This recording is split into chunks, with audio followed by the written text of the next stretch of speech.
We're here on euROBIN Week 2023. First of all, for the people who's watching us, what's euROBIN about? So, euROBIN is a European network of AI-based robotics, a network of excellence, having partners from 31 labs, 26 cities, 14 countries, and these are some of the most outstanding labs in the world, not only in Europe, coming today here in Sevilla to demonstrate what robotics can do, and especially how robotics can cooperate among different robots, different labs, different disciplines. And what's the difference between this project and another one? What's the point of it? So I think it's the only network of excellence in robotics in Europe. So the European Union has decided to found networks of excellence in different areas of AI. And we are the roboticists, and we would like to show how robotics is impacting our life and how robotics is going to change our future. Okay, so what would you think that are the challenges of developing robots in Europe?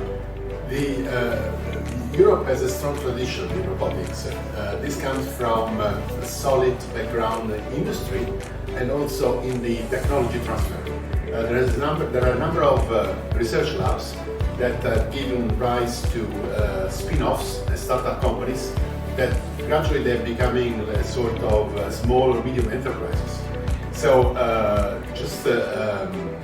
on the basis of previous projects in which the technology transfer and also projects like digital innovation hubs, so euROBIN has arrived at the right time and remarkably has involved major labs in Europe, and this is also a very interesting challenge for robotics and AI, because there's a lot of talk and a lot of interest also in the common public, in the common audience about AI, but the challenges of taking physical machines, physical intelligent machines like robots, to do some task, to develop some work, is much more complicated than a simple algorithm like ChatGPT, which is based only on data.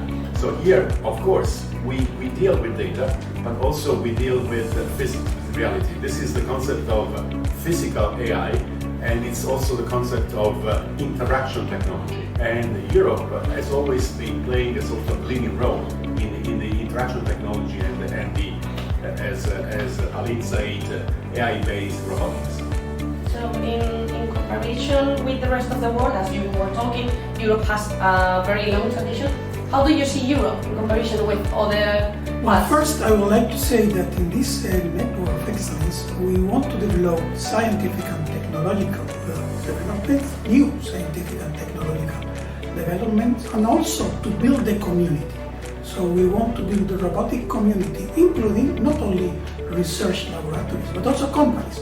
We have companies as partners, and we want to develop also technology transfer to the company, and I would say in general to the society. So the robots that we have are not something that are going to substitute people, but they are to work with people. So the key aspect here is to work with people and to serve to the people. So we want, in this concept, we want to have many different applications involving industry, but also involving domestic application and also outdoor application, involving logistics, for example, inspection of civil infrastructure. So there is a lot of services that our robot will be able to perform in the next years. You were talking about robotics serving people. Do you think society is ready to share common ground and normal life, everyday tasks with robotics, or do you find that society is different about this? Why not? Yes, I think so. So I think that the society would like to have always some kind of helpers. I don't want to say again that this is something that they are going to substitute the workers. They are helpers. And of course the society would like to have these helpers. We have a mission, I believe, just following up Anibal's words. I mean, about the acceptability is also the issue of intuitiveness of using intelligent machines and robots. So the same way as now a millennial takes this tool without knowing the instructor manual, without knowing how it works, just switches on and understand how to use it. Now, we're not yet ready for this kind of technology, but our mission is to develop a sort of customizable, adaptive technology, which one day could be like plug and play. Like you buy like a device for your home, you buy a robot, and this is something that you feel it's useful. You feel that you want to invest money. You feel that it's something which can help you. And and a project like this is a sort of driver to make this happen in Europe. So maybe one important point is that all the partners being present here, they have developed already outstanding robots. So we have 3 application areas. One is industrial manufacturing, the future of manufacturing with cooperative robots, so-called cobots. Then we have an area of assistive robots, indoor assistive robots. So we all dream about having a butler at home helping for elderly, but also for younger people. And then it's the area of outdoor robotics, inspection and maintenance.